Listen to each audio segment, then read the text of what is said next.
আসসালামু আলাইকুম।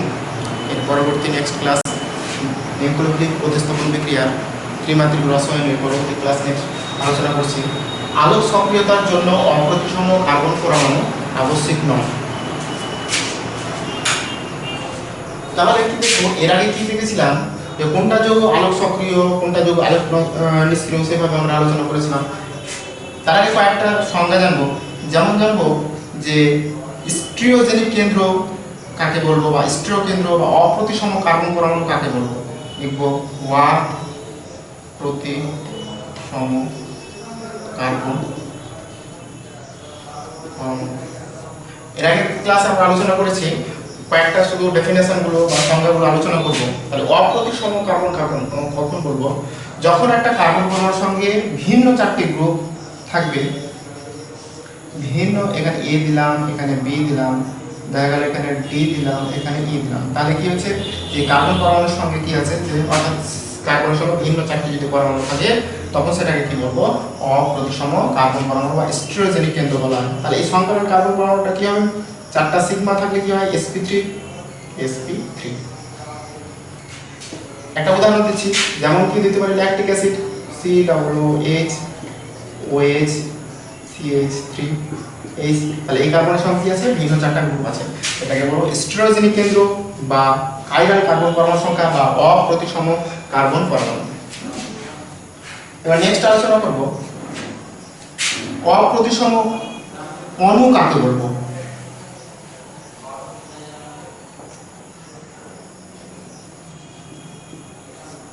যখন কোনো অণু বা যখন কোনো যৌগের মধ্যে কি থাকবে, প্রতিসম তল, প্রতিসম কেন্দ্র বা পরিবর্তিত প্রতিসম অক্ষ, এদের মধ্যে কোনোটাই থাকবে না, তখন সেই অণুকে কি বলবো, আমি কি বলতে পারি, অপ্রতিসম অণু।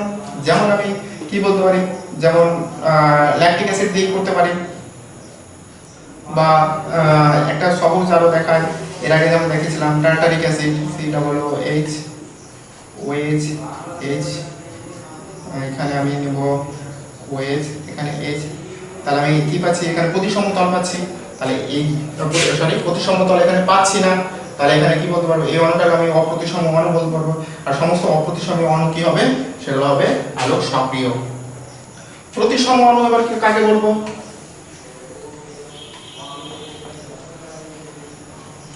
প্রতিসম অণু জানবো যে কোনো অণুর মধ্যে যদি প্রতিসম তল, প্রতিসম কেন্দ্র এবং পরিবর্ত প্রতিসম অক্ষ, এদের মধ্যে কোনো একটা যদি থাকে, তাহলে সেই অণুটাকে বলবো প্রতিসম অণু বলবো। এরকম হতে পারে টার্টারিক অ্যাসিড COOH,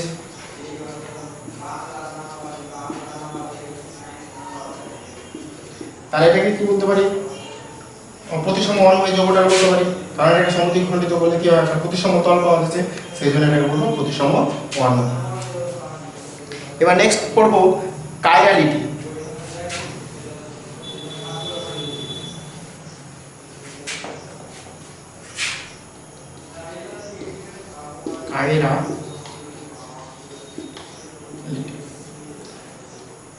তাহলে কাইরালিটি কাকে বলবো, একই রকম ভাবে সেম, এর মধ্যে যেসব বস্তু ও তাদের দর্পণ প্রতিবিম্ব পরস্পর উপরিপাতযোগ্য বা অধঃপূরণযোগ্য, তাদেরকে কি বলবো, কাইরাল বস্তু বলে। এবং কি হবে, উপরিপাতহীনতার এই ধর্মটাকে কি বলা হয়, কাইরালিটি। আমরা সাধারণত এর আগে নরমালি আলোচনা করেছি, জাস্ট ডেফিনেশন গুলো হালকা করে আলোচনা করলাম।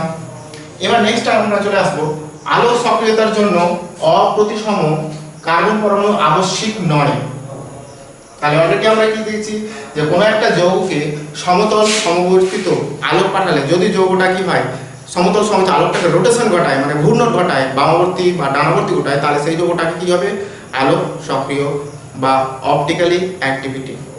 কিন্তু আমরা কি দেখেছি, যে সেগুলো ছাড়াও ওগুলো আমরা কি একটা পর্যবেক্ষণ করেছি, কিসে, খাতা কলমের সাথে একটা প্রতিসম তল, প্রতিসম কেন্দ্র, একটা দর্পণ প্রতিবিম্ব দিয়ে আমরা কি আলোচনা করতে পেরেছি। কিন্তু কিছু কিছু অণুর মধ্যে দেখবো যে অপ্রতিসম কার্বন পরমাণু তথা কাইরাল কার্বন পরমাণু না থাকা সত্ত্বেও যৌগটা কি হচ্ছে, আলোক সক্রিয় হচ্ছে।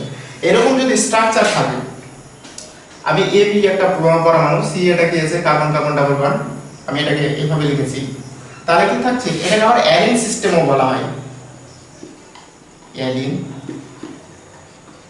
সিস্টেম বলা হয়। তাহলে দেখো যে আমি একটা উদাহরণ নিয়েছি 1,3 ডাইক্লোরোপ্রোপাডাইন। তাহলে আমার ফার্স্ট লক্ষ্য করতে হবে যদি আমার কি থাকে যে কার্বন কার্বন দ্বিবন্ধনটা জোড় থাকে, কি থাকে, কার্বন কার্বন দ্বিবন্ধনটা জোড় থাকে, জোড় থাকবে, জোড়। তাহলে এখানে কটা পেয়েছি, এখানে একটা পেয়েছি, এখানে একটা, তাহলে টোটাল আমার কার্বন কার্বন দ্বিবন্ধনের সংখ্যা কটা আছে, দুটো। তাহলে সেটা প্রাথমিক লক্ষণ। এরকম যদি স্ট্রাকচার থাকে এবং তার সঙ্গে কি আছে, একটা কার্বনের সঙ্গে ভিন্ন দুটি যদি গ্রুপ থাকে, এই কার্বনের সঙ্গে ভিন্ন দুটি যদি গ্রুপ থাকে, তাহলে সামগ্রিকভাবে যৌগটাকে কি বলতে পারবো, আলোক সক্রিয় যৌগ। এটাকে আমি প্রাথমিক কল্পনা করি যে এইটুকু যদি আমি যদি সাময়িক অনুমান করছি, তাহলে কি পাবো, আমি কোনো প্রতিসমতল পাচ্ছি না, কারণ এ নিচে বি আছে, এটা এ নিচে বি আছে, তাহলে এখানে প্রতিসমতল পাচ্ছি না। প্রতিসম কেন্দ্র যদি হিসাব করি, এ থেকে যদি এই বিন্দুর মধ্য দিয়ে তাকে সমতুল্যতে যাওয়ার পরে অবিকল কোনো পরমাণু পাওয়া যাচ্ছে না, অর্থাৎ এ থেকে এ পাওয়ার দরকার ছিল কিন্তু এ পাইনি, বি পেয়েছি। এখানে আছে এ থেকে বি পেয়েছি, তাহলে এখানে কি পাচ্ছি, প্রতিসমতল এবং প্রতিসম কেন্দ্র কোনোটাই পাচ্ছি না। যেমন দেখেছিলাম যে যখন আমার বিজোড় দ্বিবন্ধন হচ্ছে, তাহলে সি ডাবল বন্ড সি, এখানে আমি কি নিলাম, CH3 নিলাম, এখানে CH3 নিলাম, এখানে C2H5 নিলাম, এখানে C2H5। তাহলে এখানে অলরেডি আমার কিন্তু CH3 এই বিন্দুর মধ্যে দিয়ে আসার ফলে অবিকল একটা পরমাণু পাচ্ছি, অর্থাৎ এখানে আমি কি পেয়েছিলাম, প্রতিসম কেন্দ্র পেয়েছিলাম। কিন্তু এইটার ক্ষেত্রে আমি কি বলছি, অনুমান করছি যে এখানে আমার কি পাচ্ছি, প্রতিসম তল পাচ্ছি না, প্রতিসম কেন্দ্র পাচ্ছি না, আর এখানে কি পাচ্ছি, একটাই শুধু আমি যে কার্বন কার্বন দ্বিবন্ধন পাচ্ছি। যদি আমার বিজোড় থাকে তাহলে এটাকে কি বলবো, এটা গ্যালিন সিস্টেম বলবো না। আর যদি আমার কি হয়, কার্বন কার্বন জোড় থাকে, তাহলে সেটাকে আমার কি হবে, গ্যালিন সিস্টেম আসবে, অর্থাৎ সামগ্রিকভাবে এই অণুটাকে কি বলতে পারবো, তখন আলোক সক্রিয় বলতে পারবো। আশা করি বোঝা গেছে।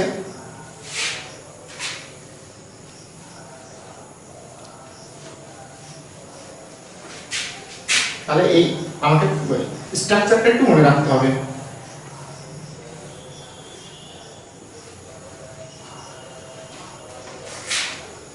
এবার নেক্সট আলোচনা করব রেসিমিক মিশ্রণ।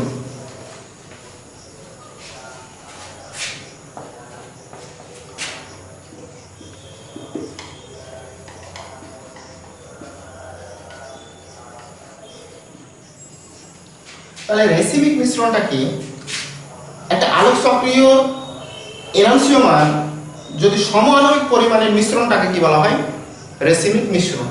যেমন ধরি যে একটা আমার ল্যাকটিক অ্যাসিড আছে,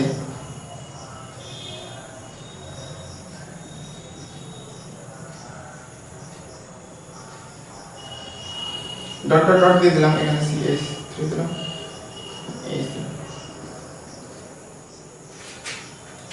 একই রকম ভাবে এটা কি হবে, তাহলে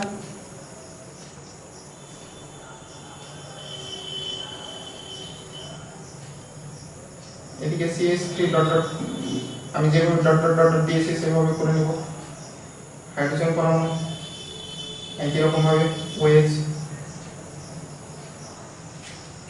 তাহলে কি এটা একটা আলোক সক্রিয় যৌগ, এটার আণবিক সংকেতটা কি হবে, একই রকম, অর্থাৎ আণবিক সংকেতটা যদি একই রকম থাকে তাহলে সেটাকে কি বলবো, রেসিমিক মিশ্রণ। তাহলে একটা কি হবে, একটা ডান আবর্তন হবে আর একটা বাম আবর্তন হবে।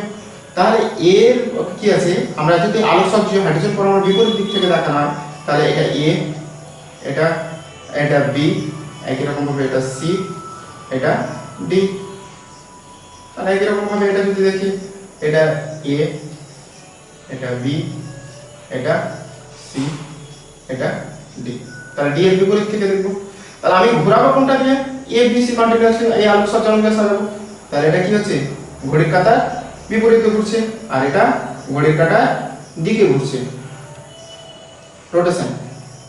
তাহলে একটা কি হচ্ছে, প্লাস আবর্তন হচ্ছে, ঘড়ির কাঁটার দিকে হলে আমরা কি সাধারণত করেছিলাম, এই আলোক সজ্জা অনুযায়ী যদি সাজাই তাহলে মাইনাস ল্যাকটিক অ্যাসিড, আর এটা কি হবে, plus lactic acid, minus lactic acid, এটা প্লাস ল্যাকটিক অ্যাসিড।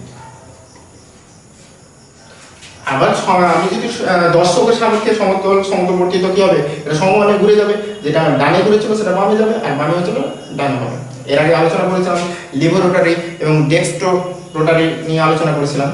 তাহলে আমি রেসিমিক মিশ্রণ আলোচনা করছি। আবারও বলছি যে কোনো একটা আলোক সক্রিয় যৌগকে যদি কি হয় যে তার এনার্জিওমার সমানুপাতিক পরিমাণে থাকে, তার মিশ্রণটাকে কি বলা হয়? রেসিমিক মিশ্রণ। তাহলে রেসিমিক মিশ্রণ সব সময় কি হবে? এর উৎপন্ন পদার্থগুলো একসঙ্গে হবে, আবার কি হবে? আলোক নিষ্ক্রিয়। কারণ আলোক নিষ্ক্রিয়, একটা কি হচ্ছে একজন ডান আবর্তন হচ্ছে আর একটা অপরটা কি হচ্ছে বাম আবর্তন হচ্ছে। তাহলে একটা মিশ্রণের ডান আবর্তন, অপর মিশ্রণের বাম আবর্তন, তাহলে একে অপরকে কি করছে? প্রশমিত করছে। এই জন্য কি হচ্ছে? যৌগটা আলোক নিষ্ক্রিয় হচ্ছে। তাহলে যদি কি হয়, যেটা প্লাস লিখছি সেটাকে আমরা ডি বলতে পারি, আর যেটা মাইনাস আছে সেটাকে এন বলতে পারি। তাহলে এটাকে লেখা যায়, ল্যাকটিক অ্যাসিডকে এটা লেখা যায়, তাহলে এটা লিখতে পারি প্লাস বা মাইনাস ল্যাকটিক অ্যাসিড।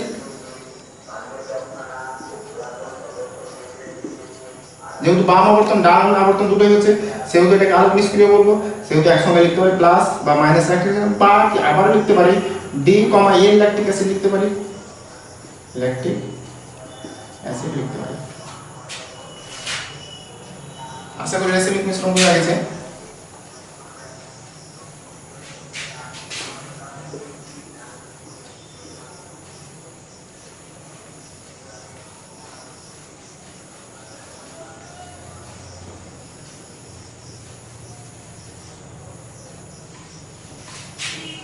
এবার আমি আলোচনা করব ইনভার্সন, রিটেনশন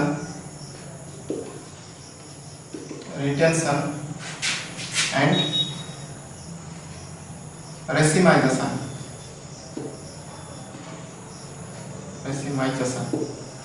বাংলাতে লিখি ইনভার্সন,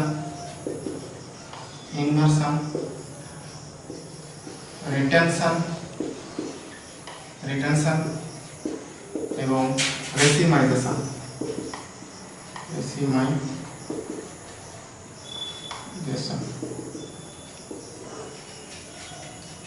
আচ্ছা, তাহলে আমি এখন আলোচনা করব যে একটা যৌগ কি করতে পারে? ইনভার্সন করতে পারে, রিডাকশন করতে পারে এবং ওটার সঙ্গে একসঙ্গে কি করতে পারে? রেসিমাইজেশন ঘটাতে পারে। আমি একটা যৌগ নিলাম, একটা আলোক সক্রিয় যৌগ নিচ্ছি C2H5 হাইড্রোজেন CH3। এখানে আমি কি নিলাম? একটা হ্যালোজেন পরমাণু নিলাম।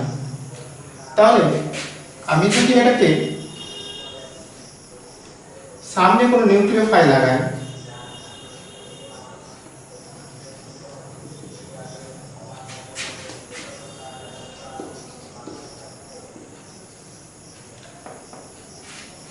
তাহলে কি হচ্ছে যে আমার এটা কি হচ্ছে এই তড়িৎক্ষমতা বেশি, তাহলে কার্বন থেকে ব্রোমিন বেরিয়ে যাওয়ার চেষ্টা করবে, তাহলে এটা কি হচ্ছে ডেল মাইনাস আর এটা ডেল প্লাস।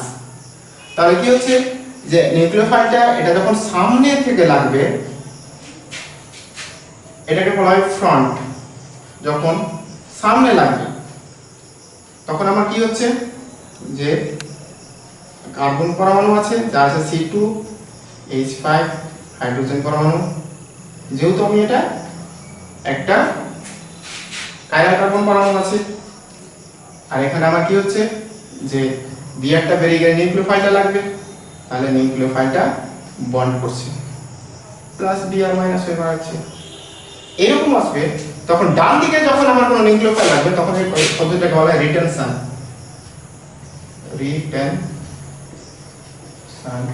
In configuration. আশা করি বুঝাচ্ছি। তাহলে কোনো একটা আলোক সক্রিয় অণু ডান দিকে অর্থাৎ সামনে যখন আমার একটা নিউক্লিওফাইল অ্যাটাক করবে, যে পদার্থ উৎপন্ন হবে সেটাকে বলা হয় রিটেনশন ইন কনফিগারেশন। যখন আমার কি হয় যে বাম দিকে লাগবে তখন কি হবে? এটাকে বলা হয় যখন বাম দিকে লাগবে তখন আকৃতিটা ব্রোমিন পরমাণু অপসারিত হয়ে নিউক্লিওফাইলটা লাগবে।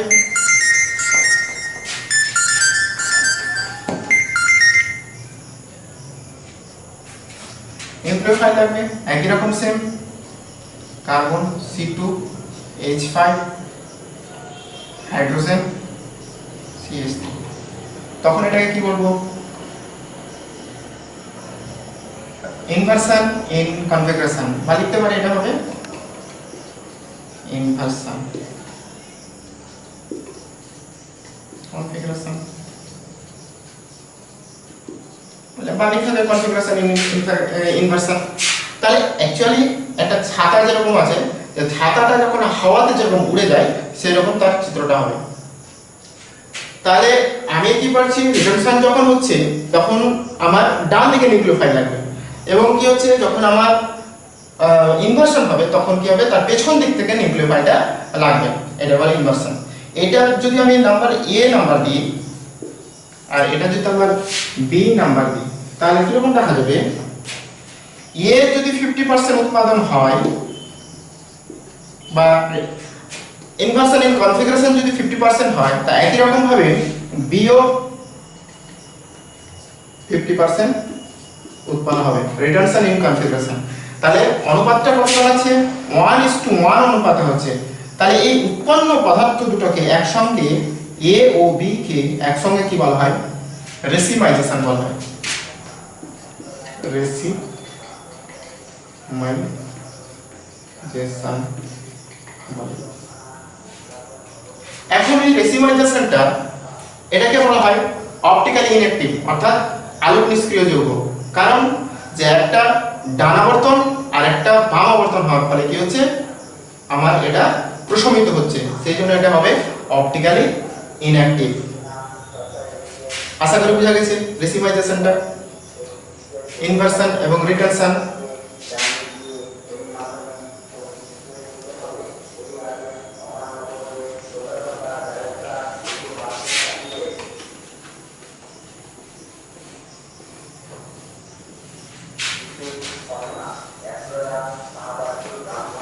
তাহলে রেসিমাইজেশনের ডেফিনেশনটা কিভাবে জানবো,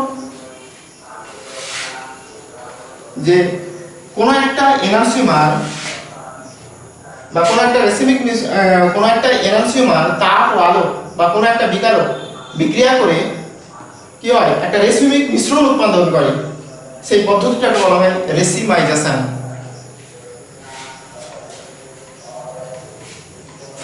এবার আমরা জানবো যে এই রেসিমাইজেশনটা SN1 বিক্রিয়ায় কিরকম করবে এবং SN2 বিক্রিয়ায় কিরকম করবে, ইনভার্সন করবে, রিডাকশন করবে, রেসিমাইজেশন করবে, কিরকম কি দেখা যাচ্ছে সেটা আমরা দেখব। আমরা যদি দেখি SN2 বিক্রিয়ার ক্ষেত্রে আমরা কি দেখেছিলাম, আমরা তো আলোচনা করেছিলাম SN2 বিক্রিয়া, যেমন দেখাচ্ছি একই রকম ভাবে C2H5 হাইড্রোজেন CH3, তাহলে আমার এটা কি হচ্ছিল, বেরোচ্ছিল, তাহলে এটা ডেল মাইনাস আর এটা কি হচ্ছিল ডেল প্লাস। তাহলে নিউক্লিওফাইলটা আমার কোন দিক থেকে লাগছিল, আমি নিউক্লিওফাইল হিসাবে দিচ্ছি ওয়েজ মাইনাস নিউক্লিওফাইল হিসাবে দিচ্ছি। তাহলে এর বিপরীত দিকে লাগছিল, একটা সাবস্ট্রেটের সঙ্গে বিকারক অর্থাৎ নিউক্লিওফাইলটা বিপরীত দিক থেকে লাগছে। তাহলে অ্যাকচুয়ালি আমার সিস্টেমটা হচ্ছে এটা কি হচ্ছে, যে আমার OH C2H5 হাইড্রোজেন CH। এর আগে দেখিয়েছিলাম ইনভার্সন এবং রিডাকশন কি হচ্ছিল, যখন আমার একটা সাবস্ট্রেটের সঙ্গে অর্থাৎ মেইন অণুটার সঙ্গে নিউক্লিওফাইলটা বিপরীত দিক থেকে লাগছিল, তখন আমার কি হচ্ছিল ইনভার্সন। তাহলে অবশ্যই এটার ক্ষেত্রে ইনভার্সন করবে, যেহেতু নিউক্লিওফাইলটা আমার কোন দিক থেকে লেগেছে, বিপরীত দিক থেকে লেগেছে, সেই জন্য এটাকে বলবো কনফিগারেশন ইনভার্সন, কনফিগারেশন ইনভার্সন।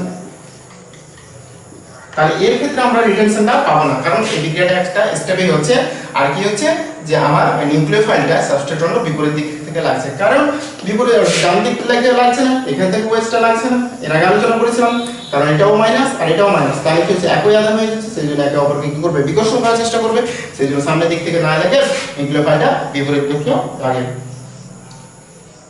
এবার আমরা SN1 বিক্রিয়ার মেকানিজমটা দেখব।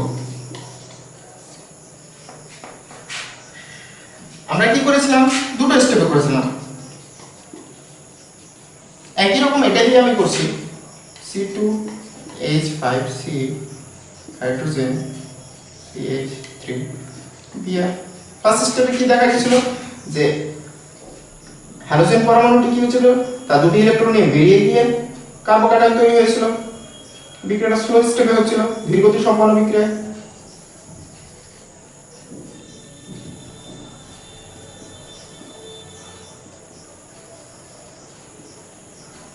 তাহলে এটা কি হচ্ছে কার্বোক্যাটায়ন হচ্ছিল।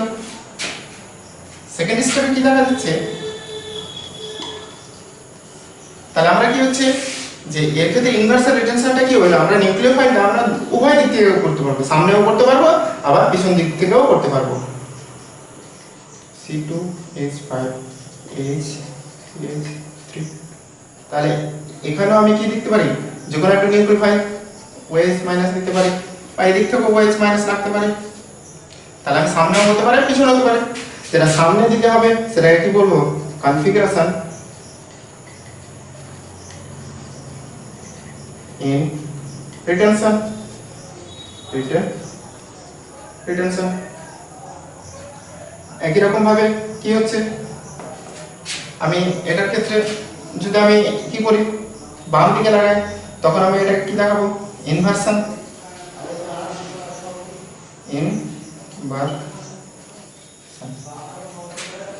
তাহলে কি করবে, এখানে OH লেগে যাবে, C2H5HCH3, এখানে OH লেগে গেল। আর এটার ক্ষেত্রে কি হচ্ছে, আমার OH ছাতার মতো একদম উঠে যাবে, C2H5HCH3। তাহলে কি হবে, যে উৎপন্ন পদার্থ দুটি সমান অনুপাতে তৈরি হবে, অর্থাৎ 1:1। এটা যদি আমার কি হয়, ইনভার্সনে যদি হয় 50% উৎপাদন হয়, তাহলে রিটেনশনে আমার এটা ইনভার্সনে যদি 50% হয়, তাহলে একই রকম ভাবে রিটেনশনে সমান পরিমাণে উৎপাদন হবে। তাহলে পরস্পর কি হচ্ছে, একটা ডানবর্তী হচ্ছে, একটা বামবর্তী হচ্ছে, তাই এটা যৌগটা কি হবে, উৎপন্ন পদার্থগুলি আলোক নিষ্ক্রিয় যৌগ, অর্থাৎ অপটিক্যালি ইনঅ্যাক্টিভ। তাহলে এখান থেকে আমরা কি দেখলাম, SN2 মেকানিজমের ক্ষেত্রে অনলি ফর কি হচ্ছে, ইনভার্সন হচ্ছে, কারণ আমরা কি হচ্ছে যে এটা পিছন দিক থেকে নিউক্লিওফাইলটা কার্বোক্যাটায়নকে অ্যাটাক করছে। কিন্তু আমরা কি হচ্ছে SN2 মেকানিজমের ক্ষেত্রে দেখছি যে নিউক্লিওফাইলটা কি হচ্ছে, অর্থাৎ কার্বোক্যাটায়নটাকে আমার নিউক্লিওফাইলটা কার্বোক্যাটায়নকে ডান দিক থেকে লাগতে পারছে, বাম দিক থেকে লাগছে, অর্থাৎ ইনভার্সনও করছে আবার রিটেনশনও করছে। আশা করি বুঝা গেছে।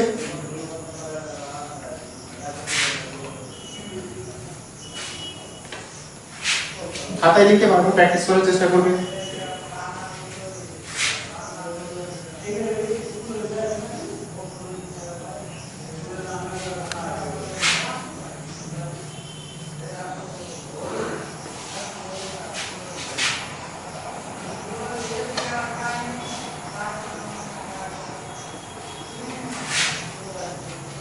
এবার আমরা আলোচনা করব ডি এর নামকরণ।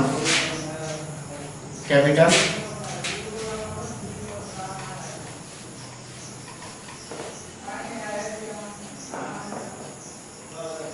ডি এর নাম, ডি এর নামকরণের ক্ষেত্রে দেখো, যদি এইরকম স্ট্রাকচার হয়, এখানে যদি R1 নিই, এখানে x, এখানে নিলাম R2 নিলাম, এখানে x, এখানে h, অর্থাৎ x টা h হবে না, অন্য কিছু মৌলের পণ্য হবে, অর্থাৎ অধিক প্রাধান্যযুক্ত এখানে কোন একটা গ্রুপ বসবে। তাহলে এর দর্পণ প্রতিবিম্ব যদি হয়, তাহলে কি হবে, এটা R1 R2, তাহলে এটা x, এটা কি হবে h হবে। তাহলে এটা পরস্পর দর্পণ প্রতিবিম্বিত হলে কি হবে, সেটা ঋণাত্মক মান হবে। তাহলে অধিক প্রাধান্য গ্রুপটা আমার কি আছে, এটা ডান দিকে আছে, যদি ডান দিকে হয় তাহলে নামকরণটা দেব ডি, আর এটার ক্ষেত্রে বাম দিকে হয় অধিক প্রাধান্য, অর্থাৎ এক্স গ্রুপটা যদি বাম দিকে হয় তখন দেব এল নামকরণ করব। অবশ্যই এটার ক্ষেত্রে শুধু ডি আর এল নামকরণটাই দেখবো। আর এখানে আমার কি আছে, অনেক কিছু ত্রুটি বিচ্যুতির কারণে নতুন একটা পদ্ধতি যেটাকে বলে আরএস নাম করা হয়েছে, আরএস নামকরণ, যেটাকে বলে very good rules, CIP rules বলা হয়। যেমন আমি এখান থেকে একটা উদাহরণ নিতে পারি, ডি এল নামকরণের ক্ষেত্রে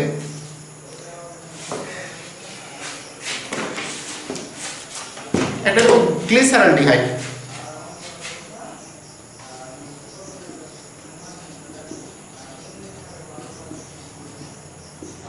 এটার নাম হলো গ্লিসারলডিহাইড।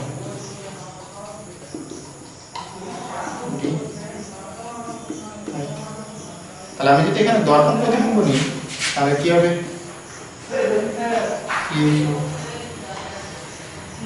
এখানে ওএইচ, এখানে এইচ।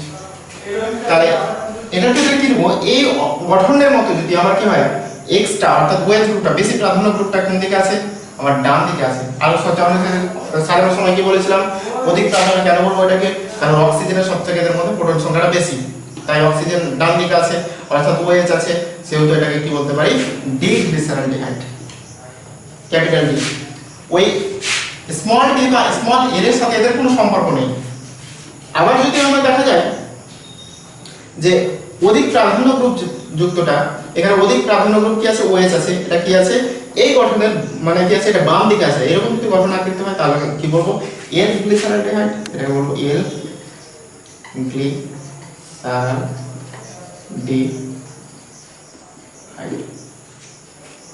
আশা করি বুঝা গেছে। একই রকম ভাবে একটা যদি আমি অ্যালানিনের স্ট্রাকচার নিই,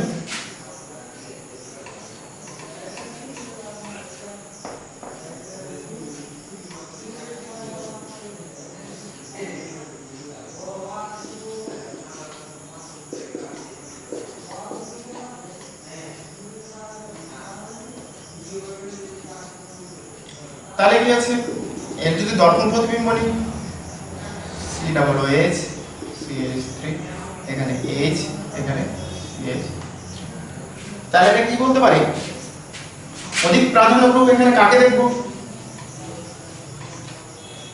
NH, কারণ এদের মধ্যে নাইট্রোজেনের সবথেকে প্রোটন সংখ্যা বেশি, এটা বাম দিকে আছে, বাম দিকে হলে কি বলতে পারি, এখানে L বলতে পারি অধিক প্রাধান্য গ্রুপটা, তাহলে এখানে বলতে পারি L অ্যালানিন।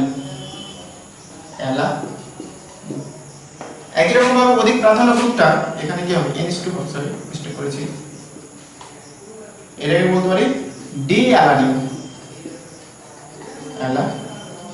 D alanine.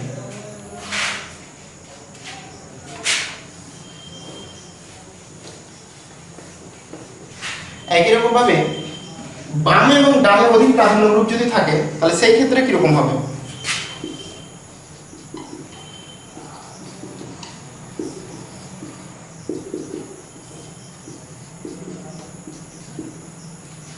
তাহলে দেখবো এটা নাম বিউটেন 12 ডাইওয়াল। কেন বলবো, কারণ 1 2 3 4টা, তাহলে 2 এবং 3 তে OH গ্রুপ আছে ডাইওয়াল। আর OH টা কি আছে, ডান দিকে আছে, অধিক প্রাধান্য গ্রুপটা ডান দিকে, ডান দিকে হলে কি নাম দেবো, ডি, এবং বাম দিকে যদি অধিক প্রাধান্য গ্রুপটা থাকে তাহলে সেটাকে কি বলবো, এল। তাহলে এটার ক্ষেত্রে উভয় নামকরণটা দিতে পারবো, ডিও বলতে পারবো আবার এলও বলতে পারবো। তাহলে কি বলতে পারি, 2D বলতে পারি, কারণ 2 নাম্বার পজিশনে কি আছে, OH গ্রুপ আছে, সেজন্য 2D, 3L, 3L। তাহলে কি বলতে পারি, বিউটেন 2,3 ডাইওয়াল। তাহলে এখানে লাগিয়ে দিলাম আমি বিউটেন, বলতে পারি বিউটেন 2D, 3D, একই রকম গ্রুপ OH আছে, সেজন্য আমি ডাইওয়াল বলবো, ডাইওয়াল। আশা করি বুঝা গেছে। কারণ এই স্ট্রাকচারটা মনে রাখতে হবে, অধিক প্রাধান্য গ্রুপ যদি ডান দিকে থাকে তাহলে ডি এবং বাম দিকে থাকলে এল। আশা করি বুঝা গেছে। ডি এর নামকরণটা এবার আমরা একটু গুরুত্বপূর্ণ পড়ায় আসবো আরএস নামকরণ গুলো। এরপরে নেক্সট আমরা আলোচনা করব আরএস নামকরণ। এর আগে আমরা পড়েছিলাম ডিএল নামকরণের সীমাবদ্ধতার জন্য এবং এর অনেক ত্রুটি বিচ্যুতি থাকার করার জন্য তিনজন বিজ্ঞানী চেইন, ইনগোল্ড এবং প্রেলভ, সি ইনগোল্ডের আই এবং পি ফার্স্ট ক্যাপিটাল লেটার তাদের কি হয়, আবার সিআইপি নামকরণ দেওয়া হয়েছে। তাহলে এই নামকরণ প্রত্যেকটার আমি চিত্রগুলো দিয়েছি, প্রত্যেকটা কি থাকবে, কাইরাল কার্বন পরমাণু থাকবে, প্রত্যেকের সঙ্গে আলাদা আলাদা গ্রুপ থাকবে। তো এই আরএস নামকরণে কিছু নিয়মাবলীগুলো আছে, ওই নিয়মাবলীগুলি আমি দেখাবো, তার জন্য প্রত্যেকটা আলাদা আলাদা নিয়ম আছে, সেগুলো ভালো করে ফলো করার চেষ্টা করবা। এখন দেখতে হবে যে এটা একটা সি অর্থাৎ কার্বন পরমাণু আছে এ বি সি ডি, এগুলো আছে 3 ডাইমেনশনাল পিকচার। তাহলে এটাকে কি করতে হবে, ধর যদি এ বি সি ডি আছে তাহলে কার প্রাধান্য আগে বেশি, এ এর আগে প্রাধান্য বেশি, তারপরে বি, তারপরে সি, তারপরে ডি, অ্যালফাবেটিক্যাল অনুযায়ী এগুলো বসানো হবে। তাহলে এ এর পরে কি আসবে, এটাকে যদি রোটেশন ঘুরে তাহলে এ বি সি আলটিমেটলি এটা ঘড়ির কাঁটার যদি দিক হয় তখন সেই বিন্যাসটাকে কি বলতে পারবো, ঘড়ির কাঁটার যদি দিক হয় তাহলে অবশ্যই এটাকে বলবো আর বিন্যাস, আর বিন্যাস। একই রকম ভাবে যদি এটা ক্ষেত্রে দেখি এরপর আমি বি আসবো তো কার ঘাড়ের উপর দিয়ে যাবো, আলোচনার ক্ষেত্রে এর আগে দেখেছিলাম সবসময় আমি ডি এর ঘাড়ে দিয়ে আসবো। তাহলে কি হচ্ছে, এটা ঘড়ির কাঁটা বিপরীত হচ্ছে, বিপরীত হলে কি হবে, এস বিন্যাস হবে। 3 ডাইমেনশনাল পিকচার হলো, একটা আছে উল্লম্ব এবং অনুভূমিক। এখন দেখতে হবে যে এ বি সি ডি এটা আমার কি আছে, যে একই রকম ক্রম অনুযায়ী a greater than b greater than c greater than d। তাহলে যদি b যদি আমার অনুভূমিক থাকে তাহলে মজা করে বলছি যে সে শুয়ে আছে, অর্থাৎ উল্টো দেখবে, যা দেখবে উল্টো দেখবে, মানে সবথেকে কম প্রাধান্য যেটা আছে সেটা কি হবে, তার বিপরীত দিক থেকে দেখা হয়। এবং সেটা যদি অনুভূমিকে থাকে অর্থাৎ d এখানে কি আছে, d আছে আমার অনুভূমিক, তাহলে d টা আমার কি হবে, যে কোনো জিনিসটাকে উল্টো দেখবে। তাহলে এটা ঘড়ির কাঁটা কি দিকে হচ্ছিল, দিকে হলে কি হবে, এটা আর হতো, কিন্তু আমরা কি আছে যেহেতু d টা অনুভূমিক আছে সেহেতু উল্টো দেখবে, সেহেতু এখানে কি করব, s বিন্যাস করব, s বিন্যাস। একই রকম ভাবে এখানে আবার d কি আছে, অনুভূমিক আছে, তাহলে আবার কি হবে, a b c এভাবে যাচ্ছে, তাহলে ঘড়ির কাঁটার এটা কি হচ্ছে, দিকে হচ্ছে, তাহলে দিকে হলে r হয়, এটার ক্ষেত্রে কি হয়, দিকে হলে r হয়, তাহলে এখানেও কি হবে, একই রকম ভাবে উল্টে যাবে, d টা অনুভূমিক আছে সেহেতু এটাও হবে s বিন্যাস।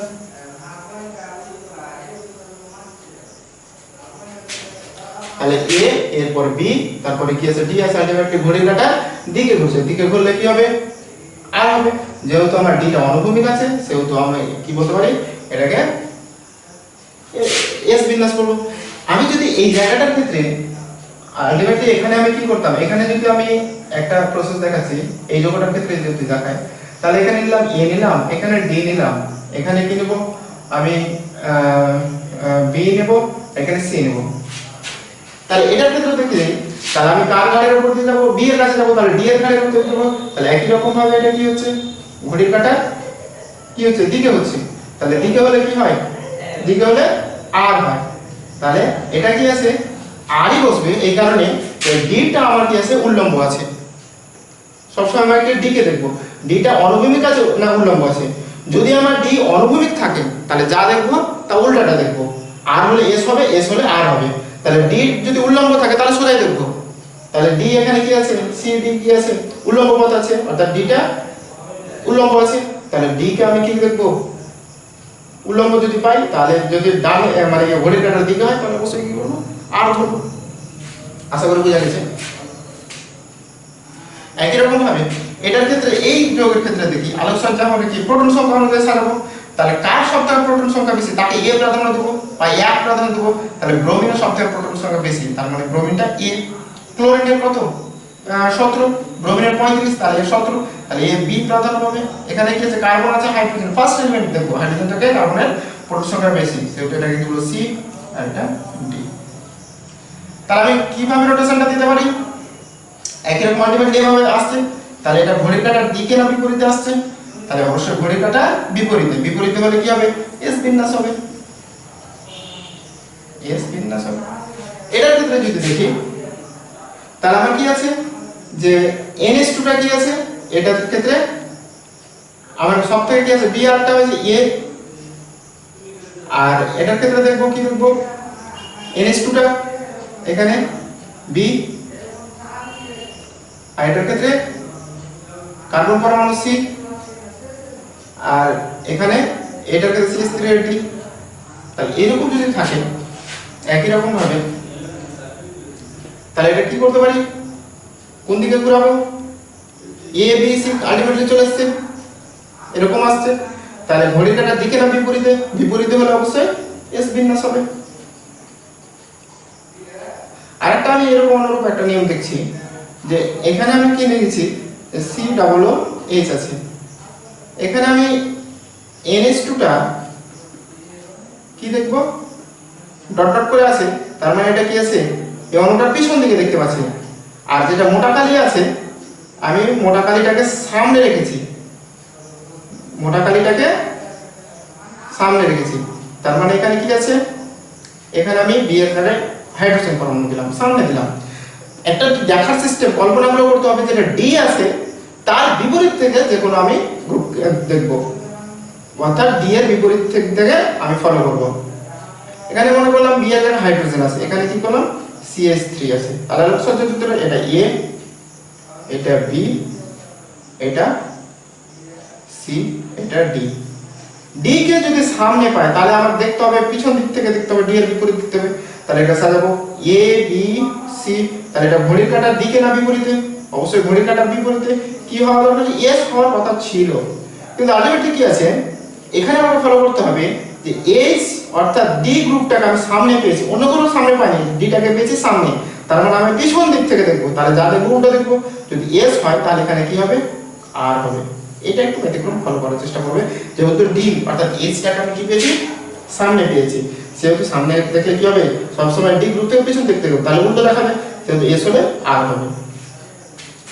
নেক্সট এটার ক্ষেত্রে চলে আসবো, উল্লম্ব এবং অনুভূমিক সাজাবো। তাহলে এটা হবে এ, ওএইচ আছে এ, এটা হবে বি, কারণ এখানেও কার্বন আছে আর এখানেও কার্বন আছে, তাহলে কি আছে, এখানে পাশাপাশি কার্বন আছে, কার্বনের পাশে কার্বন আছে আর কার্বনের পাশে হাইড্রোজেন আছে, তাহলে এর থেকে প্রাধান্য বেশি বি, এটা সি, এটা ডি। তাহলে এখানে ডিটা কি আছে, উল্লম্ব না অনুভূমিক দেখতে হবে, তাহলে অবশ্যই উল্লম্ব আছে। এখন দেখবো এ বি সি, তাহলে এটা ঘড়ির কাঁটা কি হচ্ছে, দিকে হচ্ছে, এর পর বি আসবো আলটিমেটলি, তাহলে ঘড়ির কাঁটা দিকে হলে, তাহলে দিকে হলে কি বিন্যাস হবে, তাহলে আর বিন্যাস হবে, আর বিন্যাস হবে। নেক্সট আমি এটাও করে নিয়েছি, সবগুলো করেছি। এবার এটার ক্ষেত্রে কি করব, তাহলে এটার ক্ষেত্রে আমরা কি করবে, মানে যাতে সমবর্তী আলোকে ঘোরাতে পারে ডান এবং বামে, সেহেতু এটাকে ছোট করার চেষ্টা করব।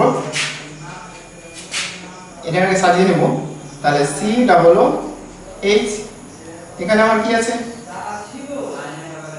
এখানে সি ছিল, তাহলে এখানে সি, আর এখানে বিআর করে নিলাম, এখানে এইচ করলাম, তাহলে এটা এই গ্রুপটাকে আমি একসঙ্গে লিখে নিতে পারি। তাহলে এখানে হলো CH BR, এই গ্রুপটাকে লিখব CH3, এই ব্যবস্থা যাবে।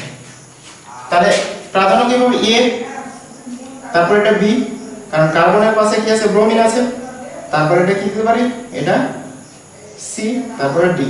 ডিটা কি কথা আছে দেখতে হবে, ডিটা অনুভূমিকে আছে, তাহলে দেখবো এরপর আমার কি হবে, বি সি ডি আছে, তাহলে ঘড়ির কাঁটার দিকে কি হওয়ার ছিল, আর হওয়ার কথা ছিল, কিন্তু আর কি হবে, আর হবে না, এই কারণে ডিটা কি অনুভূমিক আছে, তাহলে আর এর পরিবর্তে কি হবে, এস বিন্যাস হবে, এস বিন্যাস হবে। আশা করি বোঝা গেছে। আবার কি করতে পারি, যে এই যৌগটা কার্বনটা লিখতে পারি, অর্থাৎ উপরে কি লিখতে পারি, CH BR CH3, এখানে আমি কি লিখতে পারি, BR, এখানে এদিকে H, এদিকে CH3। একই রকম ভাবে এটা A, এটা চলে যাব B, এটা C, এটা D। তাহলে D আবার অনুভূমিক আছে, তাহলে A এভাবে ঘড়ির কাঁটা কি আছে, বিপরীতে ঘুরছে, তাহলে S হওয়ার কথা ছিল, তাহলে আবার কি হবে, আর হবে, আর বিন্যাস। তাহলে এই খুব ইম্পর্টেন্ট জিনিস, আরএস নামকরণটা, এগুলো বারবার খাতায় লিখে একটু প্র্যাকটিস করার চেষ্টা করবে, এবং যা দেখবে কি দেখবে এবিসিডি আকারে সাজাবে। তারপরে আমাকে কি দেখতে হবে, যে 3 ডাইমেনশনাল পিকচার হোক বা উল্লম্ব হোক আর অনুভূমিক হোক, তাহলে ডি যেটা হবে তার বিপরীত থেকে দেখবো, আর এবিসি সজ্জা অনুযায়ী সাজাবে। যদি ঘড়ির কাঁটার দিকে হয় তাহলে আর বিন্যাস, আর ঘড়ির কাঁটার বিপরীতে হয় তাহলে কি হবে, এস বিন্যাস। আশা করি বোঝা গেছে, এই পর্যন্ত রাখছি। আসসালামু আলাইকুম।